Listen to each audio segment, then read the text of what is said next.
A graça e a paz do Senhor Jesus. Este é o canal Fundamentos dos Apóstolos e Profetas. E nesta mensagem vamos dar continuidade ao tema A Escatologia Bíblica, vídeo 5, falando um pouco sobre o arrebatamento e sobre a manifestação do Anticristo na grande tribulação. Então vamos ler 2 Tessalonicenses, capítulo 1, versículo 6.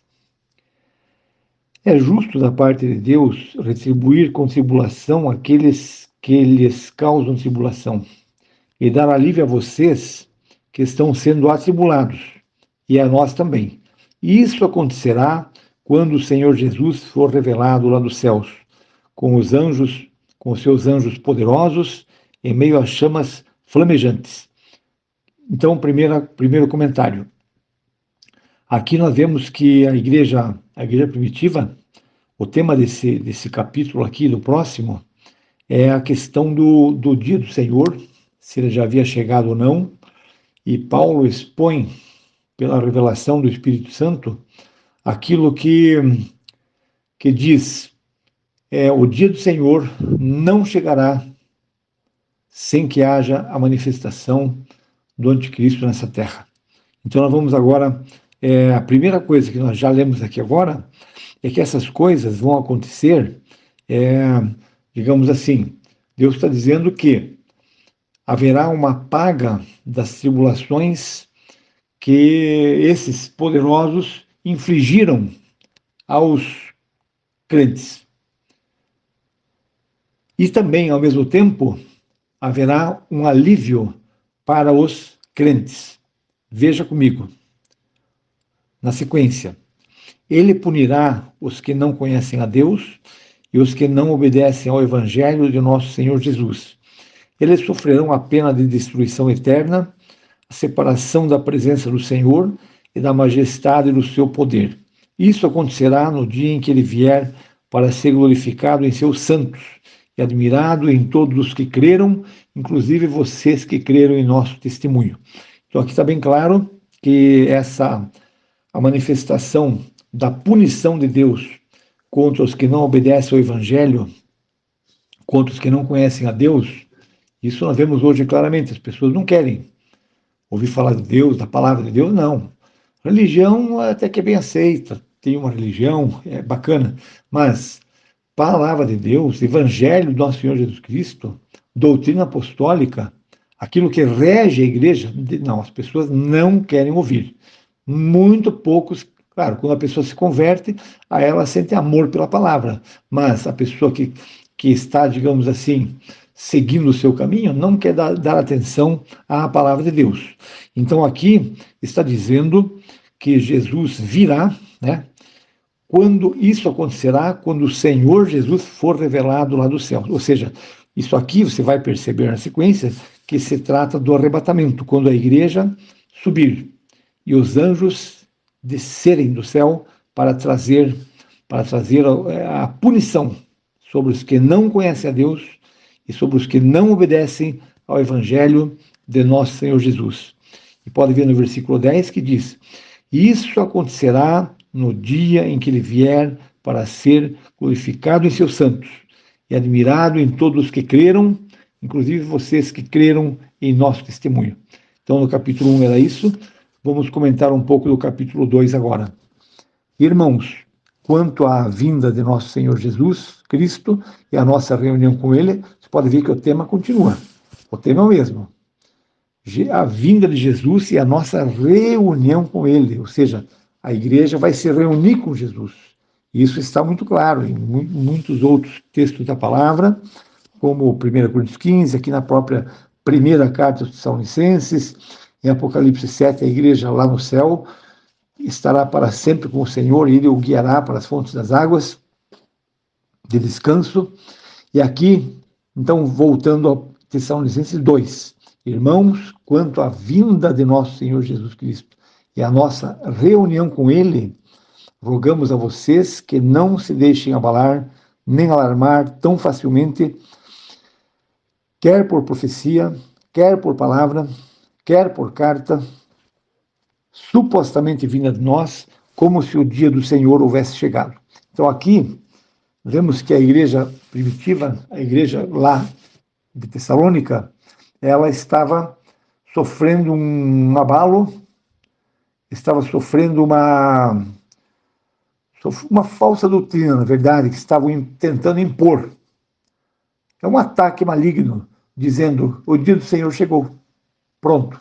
Então, e não era tão difícil deles acreditar nisso, porque eles estavam sob um jugo romano, jugo de imperadores, que perseguiam de fato a igreja, e o diabo usava muito isso para perturbar a igreja. Mas já vimos aqui também no primeiro capítulo, que o sofrimento da igreja, ele, na verdade, ele gerava até um agrado de Deus. Por quê? Porque nós, ou seja, a igreja daquela época era achada por Deus digna de ser, de receber o reino de Deus, considerados dignos do reino de Deus, até pelo sofrimento que estavam passando por causa do nome de Jesus. Então aqui nós vemos que haviam vários ataques, várias formas, várias estratégias de Satanás para demover a igreja da palavra. Então vinham profecias, vinham palavras, vinham cartas falsas, como que se fosse do apóstolo, dizendo que o dia do Senhor chegou. E daí ele fala assim, não deixem que ninguém os engane, versículo 3. Não deixem que ninguém os engane, de modo algum. Antes daquele dia virá a apostasia, e então será revelado o homem do pecado, o filho da perdição. Se nós lermos lá em Joel 2, se nós lermos em Atos 2, Apocalipse 6, no 6º selo, ali virá, nós veremos claramente que quando começar o dia do Senhor, ali cessará o tempo da graça de Jesus Cristo. Então, porque diz assim, todo aquele que invocar o nome do Senhor será salvo. Isso lá em Atos 2, muito claro, porque no momento em que fala que virão os juízos, reconhecidos lá em Apocalipse 6, no 6º selo, até ali, será aquele que invocar o nome do Senhor, será salvo.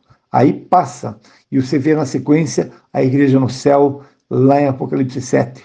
E na mesma sequência, a primeira trombeta, que são os anjos, como diz aqui em Tessalonicenses 1, os anjos descendo do céu, desferindo o juízo de Deus sobre a terra.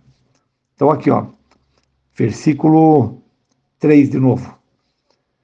Não deixem que ninguém os engane de modo algum.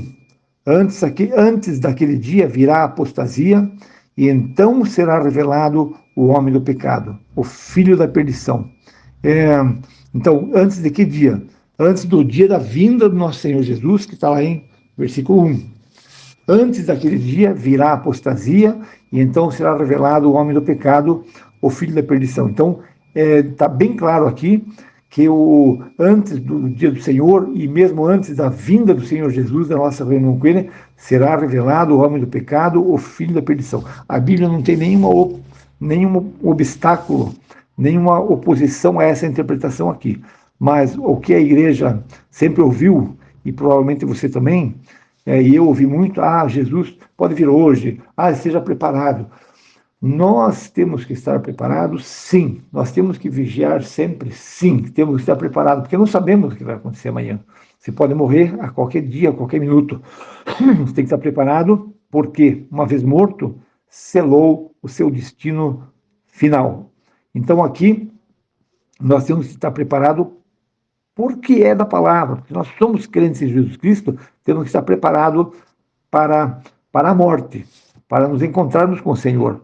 Então aqui, este se opõe, se exalta acima de tudo o que se chama Deus, ou é objeto de adoração, chegando até a assentar-se no santuário de Deus, proclamando que Ele mesmo é Deus. Então aqui, confirmando aquela palavra que já começamos a estudar lá em Mateus 24, que Ele vai estabelecer a abominação desoladora no santuário de Deus. Aqui é a mesma coisa, a mesma palavra. Então, o Espírito Santo dando essa palavra aqui para Paulo, estabelecendo a doutrina apostólica para a igreja. Então, esse é até um pensamento que me vem agora. Paulo ele não teve oportunidade, certamente, ao que se fala, de ler os evangelhos, e muito menos o Apocalipse. Porque é o Apocalipse, porque foi escrito muitos anos depois da morte de Paulo, e os evangelhos que foram escritos muito tardiamente. Não, aliás, nem Paulo precisou ler os evangelhos, porque ele tinha a revelação diretamente de Jesus Cristo, para estabelecer a doutrina apostólica. Versículo 5. Não se lembram de que, quando eu ainda estava com vocês, costumava lhes falar estas coisas? E agora vocês sabem o que o está detendo, para que ele seja revelado no seu devido tempo. Então, aqui você vê que essa palavra aqui, ela gerou muita repercussão, muita controvérsia, muita polêmica. O que está detendo? O que está detendo o anticristo? Se Paulo fala, agora vocês sabem o que o está detendo, é porque o próprio texto está dizendo aqui, para que seja revelado no seu devido tempo. Então, o anticristo será revelado no seu devido tempo. Quem estabelece o tempo das coisas não é o anticristo nem o diabo, é Deus. Os tempos e as épocas que Deus tem reservado para o seu exclusivo domínio, como dizem Atos. Então aqui é muito simples. Vocês sabem o que o está detendo. E nós também sabemos, está escrito aqui, para que ele seja revelado no seu devido tempo. Ou seja, as coisas não se baseiam no anticristo. As coisas se baseiam em Jesus e em Deus, e na vinda de Jesus para a sua igreja. Então aqui está dizendo, vai ser revelado no seu devido tempo. Deus sabe esse tempo e nós estamos atentos aos sinais apenas. Agora veja aqui, a verdade é que versículo 7, a verdade é que o mistério da iniquidade já está em ação, restando apenas que seja afastado aquele que agora o detém. Então será revelado o perverso, a quem o Senhor Jesus matará com o sopro da sua boca. Seja afastado, isso aqui é o grande X da questão, seja afastado aquele que agora o detém. O único poder que pode deter o anticristo, ou trazer, ou liberar o anticristo, é Deus, é Jesus Cristo, é o Espírito Santo. Nada mais interessa aqui. Então será revelado o perverso, a quem o Senhor Jesus matará com o sopro da sua boca e destruirá pela manifestação da sua vinda. Então o perverso será revelado, a Bíblia já nos mostrou, que ele será revelado bem no meio da grande tribulação, como diz em Daniel 9, no meio da semana haverá abominação desoladora, ele vai romper as alianças feitas e vai se manifestar. E aí Israel vai reconhecer que, de fato, eles estavam seguindo e dando atenção a um falso Cristo. A vinda desse perverso é segundo a ação de Satanás. Com todo o poder, com sinais e com maravilhas enganadoras, ele fará uso de todas as suas formas de enganos e injustiça para os que estão perecendo, porquanto rejeitaram o amor da verdade que os poderia salvar. Por essa razão, Deus lhes envia um poder sedutor, a fim de que creiam na mentira e sejam condenados todos que não creram na verdade, mas tiveram prazer na injustiça. Então, aqui esse texto de Tessalonicenses 1 e 2, 2 Tessalonicenses, ele foi escrito, foi deixado por nós, por Deus, através do apóstolo, para deixar bem claro que Jesus virá, levará a sua igreja e trará juízo sobre a terra. Nós vamos voltar a esse tema aqui, muitas vezes, até porque vamos comentar o Apocalipse, mas por enquanto ainda estamos aqui em Tessalonicenses. Vamos ver outras questões básicas para compreender todo esse mistério que, na verdade, a palavra nos revela. Então, que Deus abençoe e até o próximo vídeo. que será o vídeo número 6 da escatologia. Em nome de Jesus, amém.